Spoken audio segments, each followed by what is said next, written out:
Drawing router is a generic 32 by 32 router block with associated patch. In this example, I've already run the wire attribution tool, and now I will use an Excel formula to assign wire numbers which are based upon patch position. Using Excel, I'll extract just a small sample of wire numbers because this tool takes a little bit longer to run than some of the others, and I don't know quite how long from run to run it's going to be.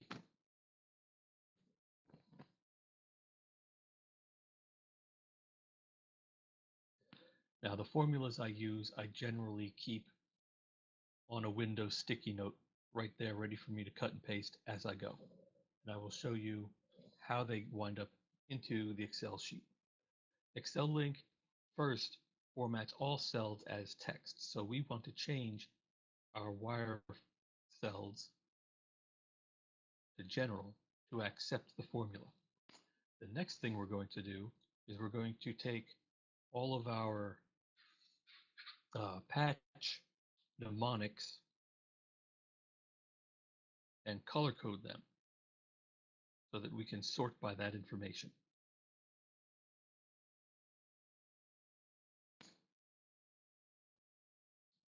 Now, I will sort my list to bring the destinations to the top first. Sort by destination device, cell color, yellow, on. These are my A side patch points. Since we're using a 32 port patch block, I will grab my A side formula, copy, paste, and drag it down the length of my highlighted selection. Next, I will change my sort to the source side devices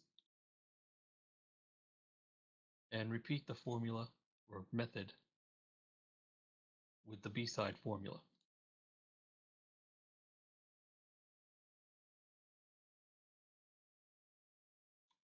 Now I can remove the excess headers that happen to be identical.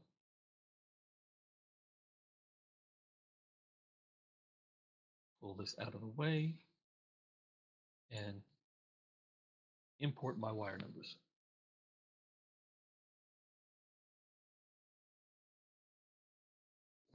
As you can see, the wire numbers are in the proper sequence and are based upon the patch panel locations. Rack 3, panel 1, port 4, A side. Rack 3, panel 1, port 1 B side is wire number 33.